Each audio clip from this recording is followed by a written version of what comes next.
easy to answer just because I started from a little bit different point of view. I was looking to to mitigate the extreme poverty in Africa, where I am working since 1965. And for that, I tried to consider the renewable energies as a key factor of development. Of course, the renewable energies are totally linked to ecological framework. And for that, I was practically obliged, but it is not true, uh, uh, to consider the ecological aspect of the situation.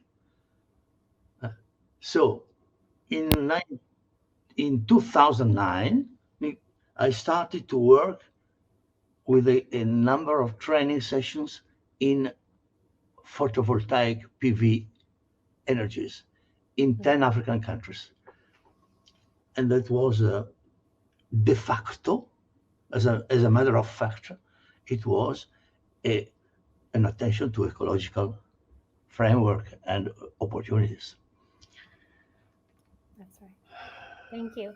And the second question, yes, what led you to Efrem? to found Efrem?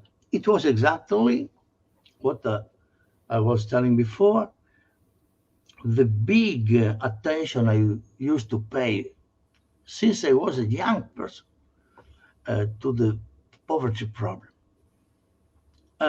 My secondary school were humanistic and classical schools. I get Greek and Latin, 8 years of Latin, 5 years of Greek, philosophy. When I finished the classical high school, I thought to myself, but I used to have that inside me. Why poor have to stay poor? Why there is not the possibility for them to improve their lives? So I decided to study this problem, and I went to the economic session of the Catholic University of Milan. After that, I had a specialization in Paris. After I was starting to come down to Africa. And after that, after many years, I was a specialist in a big charity organization in Italy, and I had the opportunity to evaluate many projects, thousands of projects, and at the end of 4 or 5 years of engagement, I told to myself, what is the basic missing point for poverty? I thought to myself, energy. So, Giovanni, go ahead to energy. And here you are. It is very simple. It's like that. Absolutely. And so I founded Efrem. Efrem is energy freedom. To get freedom using energy. And I believe nowadays there is nothing more important with the world events happening today. There's nothing more relevant than exactly what you're saying. So it's true. Okay. It's been true ever since you started, and it's truer than ever now, right? And what has been your most rewarding experience working with Africa? In Africa, the most rewarding experience, since I've been working many years and in many countries, I have not one experience. I would say at least we must consider 3 experiences. The first of those 3 experiences was in Tanzania in the beginning of the 2000 years. I contribute to realize a project to help the refugees of Burundi, Rwanda, and Congo staying in Tanzania refugees camp to get the certificate of high school. They had the high school within the camps, but they were not capable to get the official uh, uh, the official papers of their activity, because the school system of Tanzania was a British one, and they were of French. Burundi, at the time Rwanda and Congo were French. So we have to organize. We had to organize a special session of examinations coming from abroad, from Congo specifically, to offer to those refugees the opportunity to get the high school certificate. And we did that. There were 6,000, not one or two. Wow. It took 5 years with an average of 1,200 students every year. And I was told, I just started the project after other people they go on to do that, because that is my way of doing it. I open a window, I open a gate, and after the others. I'm not. I mean, when you are an adult, you are an adult. You don't need me. You need me to start to walk, and after you go by yourself, of course.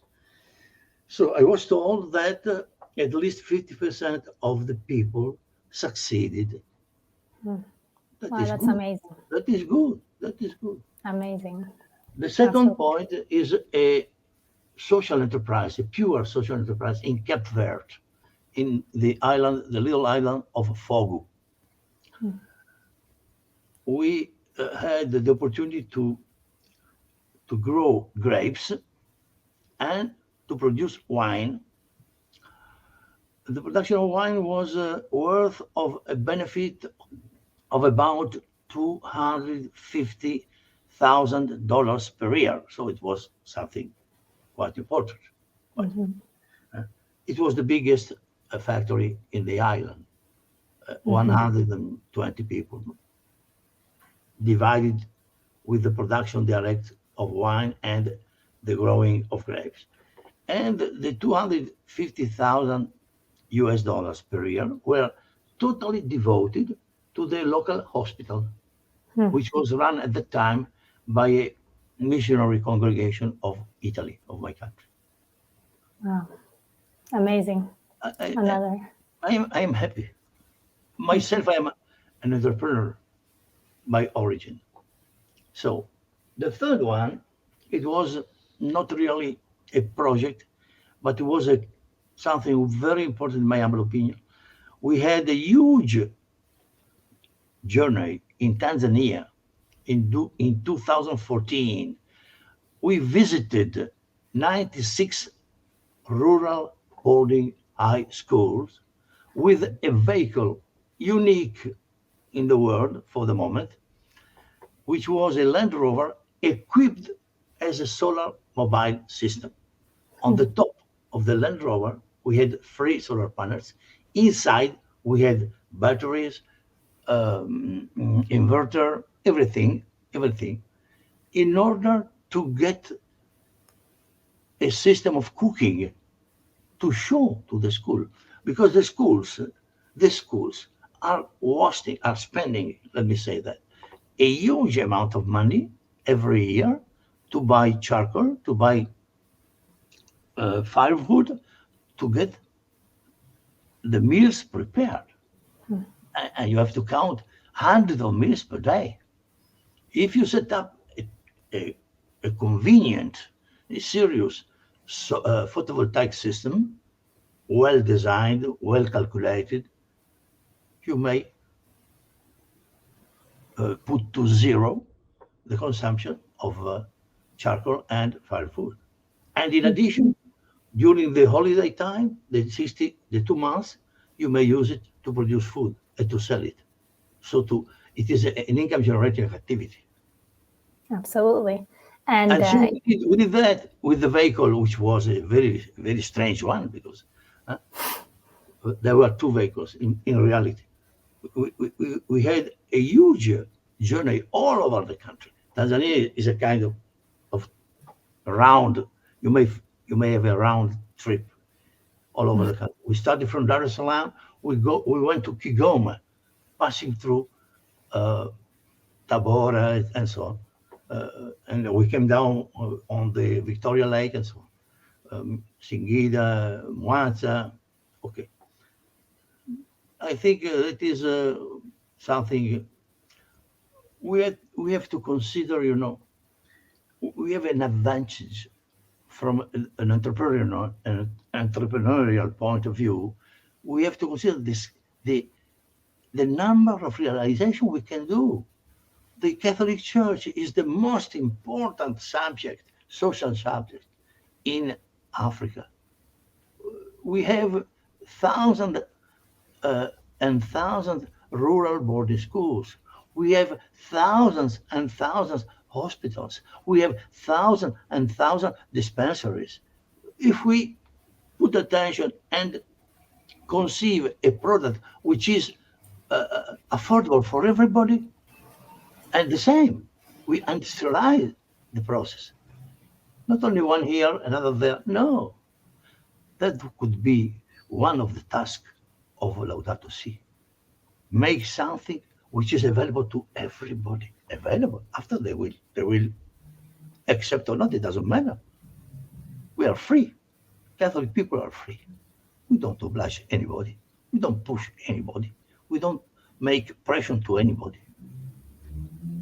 But if we have a model which is scalable in Rwanda, in Kenya, in Ghana, in Botswana, in Congo, in Sudan, what is wrong on that? Nothing. Nothing. Absolutely. And I'm so glad that you mentioned all these projects. And this is actually just a couple of the many examples that you have done in your organization. And actually, we found you through the Laudato Si Action Platform. Your voice is lowering. Sorry. Oh. Can you hear me now? Is this better? No, it's not very. No, it is. Suddenly it went lower. The voice, your voice. Okay, I'll speak a little louder. Is this okay? Okay. I was just highlighting how important that these examples are of concrete actions that are making a difference. And we actually found your reflection in the Laudato Si Action Platform, which is a platform that is designed exactly. If you see in the action platform, my plan, Efrem plan, for this year and for the next 6 years, you will find the very last actions we made, which I will give you an anticipation. We started a very simple and not expensive system to get hot water for villages in order to lower at least 60% the cost for having cooked the meals using normal water at 17, 18 degrees of temperature. We have the possibility to give water at 80 degrees, 80, 80, instead of 17. At that point, you save at least 60% of your costs. And at the same time, you make a very interesting environmental action because you lower the quantity of consumption in firewood and charcoal. This system is, theoretically speaking, worth to be installed in any African rural village. So we are counting, if you want to do that, thousands and tens of thousands villages, which is not nothing. Absolutely. Even in terms of manpower, of jobs creation. Absolutely. And what you're saying, Giovanni, can also be applied on a global scale, not only to Africa, but globally. And that is kind of the goal of the Laudato Si Action Platform, which Yes. thank you for that teaser of sharing what you have reflected in there. But I'm going to invite our viewers to check out the Laudato Si Action Platform, especially with the upcoming Laudato Si Week this May 22nd through 29th. So check out the address here on the screen. And check out Giovanni and his reflection with all these actions that are making a big difference globally, not only in Africa, but an example for others to follow all over the world as we care for a common home. And yes, make sure you follow us on our social media. And thank you very much, Giovanni, for joining us. And we look forward to seeing your reflection on the Laudato Si Action Platform. Happy Laudato Si week. Thank you so much. Thank you. God bless.